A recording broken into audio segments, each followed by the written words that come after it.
J'annonce d'entrée la couleur. Cette série de vidéos à venir sera l'une des plus belles de ma chaîne YouTube. Un petit extrait de ce qui va suivre. C'est pas beau ça?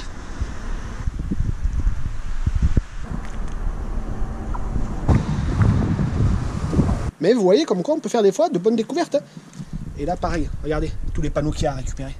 Attends, je vais mettre mon accoudoir et 1, 2, 3. Bonjour tout le monde, c'est Lumi, je suis ravi de vous retrouver dans cette nouvelle série de vidéos. Avant toute chose, je tiens à vous informer que tous les rushs vidéo de cette série ont déjà été tournés, y compris le défi. À la base, cette série de vidéos devait être payante. C'est-à-dire, il y avait à peu près 15 vidéos pour une durée totale de 8 heures. Et finalement, j'ai fait machine arrière. Pourquoi? Parce que je pense qu'elle va être utile à beaucoup de monde. Dans cette série, il y aura 4 vidéos. Dans la première, je vais vous dévoiler mes bons plans récup pour le bois. Vous allez voir, c'est plutôt sympa. Dans la deuxième vidéo, on va aller sur le terrain et on va mettre en application ce fameux plan. Toutefois, il y aura une grosse particularité que je vous dis à la fin de cette vidéo. Dans la troisième, on va faire le bilan de la journée récup. Et dans la quatrième, je vous dirai pourquoi je voulais rendre cette série payante et du coup, tout ce qu'on ne va pas voir. L'association de cette vidéo est la Fondation des femmes. Elle a pour but de faire reculer les violences faites aux femmes et faire avancer l'égalité femmes-hommes.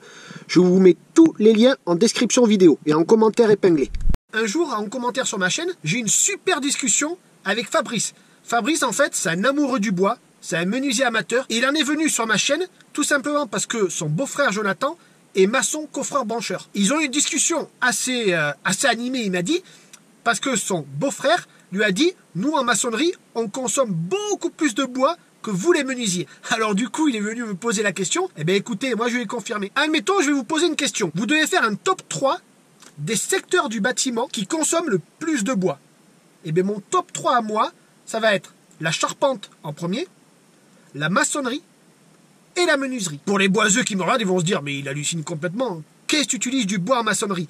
Eh bien c'est vrai que la maçonnerie, le bois, pour beaucoup, des implantations, des arases de finition, les trottoirs en béton d'une maison, un dallage pour une terrasse, le coffrage d'une fondation en rodant. Justement sur ce point-là, vous avez de disponible sur ma chaîne un tuto vidéo où je vous explique comment coffrer ce type de fondation avec une planche, des fers à béton et des vis. Et pour finir, des dalles ou des dallages de maison.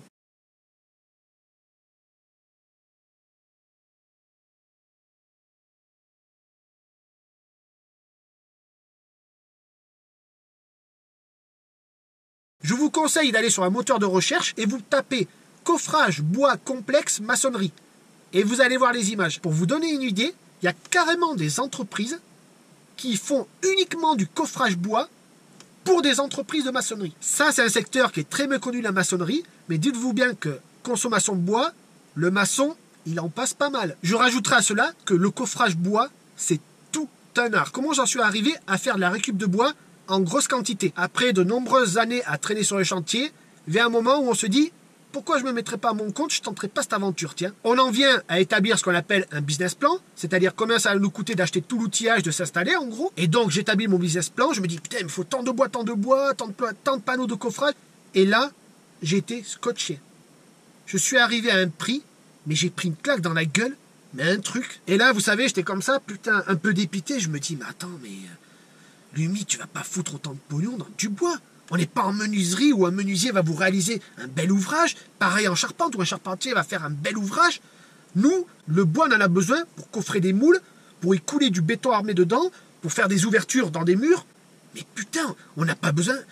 Enfin, moi, quand j'ai vu ça, cette somme, je me suis dit, oh là là, mais merde, quoi. Et du coup, il y a deux solutions. La première, j'accuse tout le monde, c'est de leur faute, je me bouge pas le cul. Et la deuxième, t'as un problème, Coco? Eh bien, très bien, tu vas trouver une solution. Bien évidemment, j'ai choisi la solution numéro 2. À savoir, je veux payer 0 €. Là, je me suis pris une feuille blanche, un stylo, et comment dire? Ah, ça a été assez complexe au départ. Ouais. Ça a été assez difficile. Mais, finalement, j'en suis arrivé à un stade où, pour vous dire une idée, ma consommation personnelle de bois, 90%, c'est la récup, c'est-à-dire je paye 0 €. Les 10% restants, j'achète. Finalement, c'est de sacrées et belles économies que j'ai fait côté argent, mais aussi de recyclage. Et oui, et ces fameux bons plans récup bois, c'est ce que je vais vous présenter dans cette série de vidéos.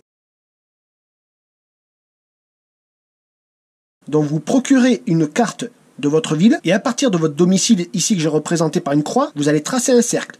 de 5, 10, 15 km, etc. de rayon. Ça, c'est à vous de voir.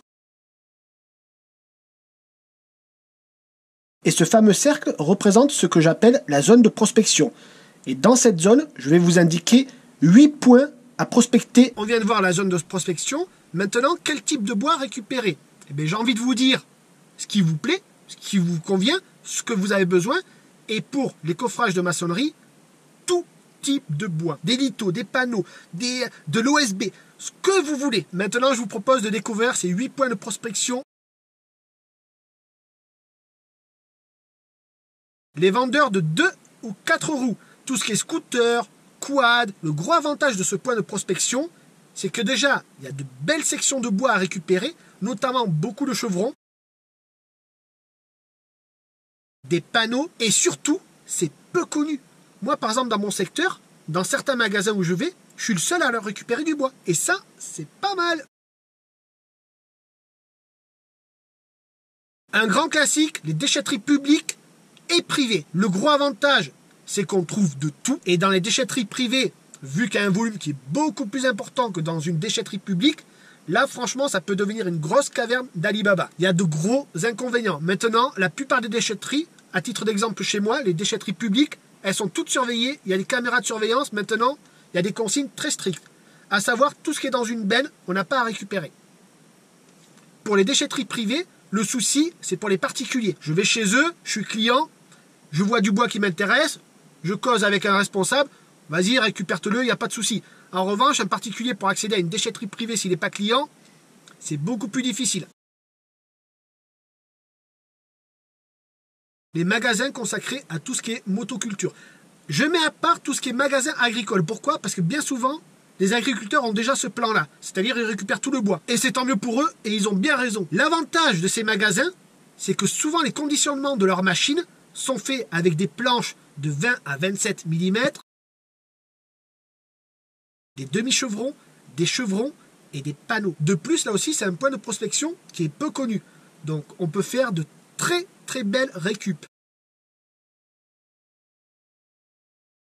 Le quatrième point, à la volée. Ce que j'appelle à la volée, c'est tout simplement vous balader en voiture, en fourgon, ce que vous voulez, et vous voyez du bois sur le trottoir. Alors, ça peut paraître con comme ça, mais sincèrement, entre nous, combien d'entre vous, déjà, ont vu du bois posé sur le trottoir? Et est-ce que vous vous êtes posé la question, des fois, pourquoi il était là, ce bois? Le cinquième point, les chantiers de construction, mais attention, là, je vais vous donner plein de conseils utiles. Le premier, évitez tout ce qui est construction de maisons individuelles. La plupart du temps, c'est des petites entreprises, ou beaucoup, c'est des sous-traitants qui bossent pour des constructeurs. Donc, en gros, là, côté récup, je vous le déconseille. En revanche, il y a 2 gros secteurs à privilégier. Tout ce qui est construction d'immeubles d'habitation. Et le deuxième, tout ce qui est dépôt industriel. Par exemple, les dépôts de logistique, où vous avez des quais qui sont réservés pour les camions et leurs remorques. Ça, c'est un super bon plan. Tout ce qui est grands bâtiments industriels, où on utilise énormément de la massif longrine. De la massif longrine, c'est ça. C'est vraiment des zones prioritaires à aller prospecter. Pourquoi? Bien souvent, on est sur des constructions qui coûtent très cher. Ça se chiffre en millions. Donc du coup, bien souvent, c'est de grosses boîtes qui réalisent les travaux. Pour avoir bossé, pour avoir été dans l'encadrement, dans de grosses boîtes, je peux vous garantir qu'on a une logique qui est toute con. Que du neuf en début de chantier. On utilise pour réaliser le chantier. Et à la fin, on jette tout. Alors vous allez me dire, mais putain, Lumi, c'est un sacré gaspillage. Eh bien au contraire, ces entreprises font de belles économies en jetant le bois. C'est con à dire, hein. Regardez sur la journée défi, récup, ce que j'ai trouvé dans une benne. Alors je vous dirai dans la vidéo 2 tout ce qu'il y avait dedans, mais vous allez halluciner. Le gros inconvénient, c'est qu'il faut arriver au bon moment. C'est-à-dire, n'allez pas les consulter en début de chantier. On part sur du neuf, donc obligatoirement, ils ne vont pas vous donner des trucs neufs. Par contre, en fin de chantier, quand il faut livrer, comme on dit bien souvent dans le bâtiment, qu'il y a le feu au cul, je peux vous garantir que là, ils ne cherchent pas à comprendre. Ça balance du bois en pagaille, arriver au bon moment, c'est-à-dire à la fin du chantier, et pas au début de celui-ci. En 6, les magasins spécialisés dans la plomberie climatisation. Pourquoi? Parce que quand ces magasins reçoivent des cumulus, des climatiseurs, c'est souvent dans des cartons avec un conditionnement, bon, des protections en polystyrène, etc. Quand les camions de livraison livrent ces magasins, les cartons ils sont pas disposés dans la remorque, c'est souvent sur des palettes. Le gros avantage de ce type de magasin, c'est qu'on récupère des demi-chevrons et des planches de forte épaisseur en grosse quantité. L'inconvénient, je dirais que ça, c'est par chez moi, ça part très vite. Pourquoi? Parce que ces magasins ont très peu de place, ils ont de gros showrooms et de grosses réserves, ils n'ont pas de place pour tout ce qui est déchetterie. Donc qu'est-ce qu'ils font? À titre perso chez moi, ils mettent tout ça sur le trottoir, un papier, servez-vous, et je peux vous garantir, ils mettent ça la veille, vous revenez le lendemain, il n'y a presque plus rien. Donc le gros souci, c'est qu'il faut être très réactif avec ce genre de magasin.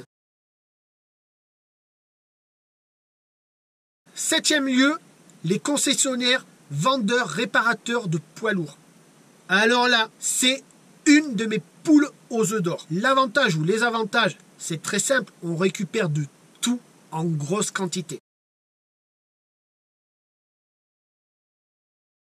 Et le 8e lieu, qui est peu connu celui-ci aussi, c'est tout ce qui est marbrerie, pompe funèbre. Et là, j'ai envie de vous dire le mot marbre, donc gros conditionnement. Bien souvent, c'est des bois de forte épaisseur entre 35 et 40 mm. Par exemple, les planches de coffrage que j'ai récupérées dans ce type de lieu, c'était des planches de 22-25 cm de large sur 35-40 mm d'épaisseur. Le gros avantage, comme je vous l'ai dit, c'est très peu connu.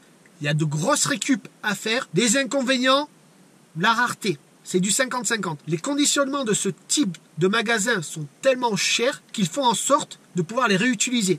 Mais le problème, quand ils sont débordés, ils ne cherchent pas à comprendre, ils jettent. Donc, ce type de lieu, c'est du 50-50. Vous pouvez avoir des putains de belles récup, mais vous ne pouvez même pas imaginer, comme vous pouvez avoir que dalle. Et là, j'ai une phrase que j'aime beaucoup, qui ne tente rien, n'a rien. Et voici le plan d'attaque définitif que j'ai établi. Je suis parti sur un rayon de 10 km. Donc là, en rouge, c'est une grande ville, et en vert et bleu, c'est des petites villes limitrophes. J'ai pas favorisé le centre-ville, pourquoi? Parce que j'ai pas envie de me taper des bouchons, etc. Donc j'ai préféré la périphérie. Et ici, voici le nombre de points que je vais aller prospecter. Donc les vendeurs de motos, il y en aura 4. Les déchetteries publiques, il y en aura 3. Les déchetteries privées, je les mets de côté, ça sert à rien pour mon cas ici, comme je suis pas dans mon secteur. Les magasins de motoculture, il y en aura 3. À la volée et les chantiers, eh bien, je verrai sur place. Les magasins de plomberie et de climatisation, j'en ai sélectionné 3. Les vendeurs réparateurs de poids lourds, 2. Les marbreries, 2. Et les pompes funèbres, 3. Et ici en rouge, c'est une petite liste des réserves. Donc je vais voir comment se passe la journée. Et au cas où, j'ai ça en réserve. Je vous disais en début de vidéo que dans la deuxième partie, il y aurait une grosse particularité. Cette particularité, c'est quoi?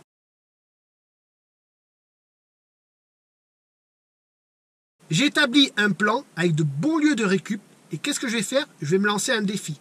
Récupérer 1000 € de bois en une journée.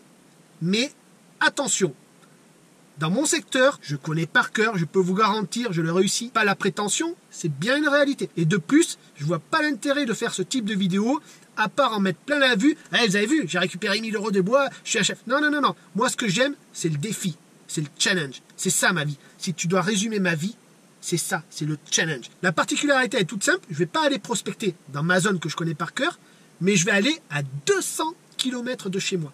Dans une ville où j'ai été quelques fois, mais je n'ai aucun repère. Et je vais essayer de mettre en application tout ce que je vous ai dit. Donc ce que je vous propose dans cette deuxième vidéo, c'est tout simplement de me suivre sur le terrain, voir ce que j'arrive à récupérer. J'espère que cette vidéo vous aura plu, qu'elle vous sera franchement utile. J'ai qu'une chose à vous dire, soyez persévérants dans la vie, et le travail paye toujours. Je vous donne rendez-vous sur le terrain dans la deuxième vidéo. Ça a été une journée riche, je ne vous le cache pas, bien fatigante. Et je tiens à préciser une chose, il n'y aura aucune triche. Donc est-ce que je vais réussir ce pari ou je vais échouer lamentablement? On va essayer et on va voir ce que ça donne. Portez-vous bien, prenez soin des vôtres et quant à moi je vous dis à plus.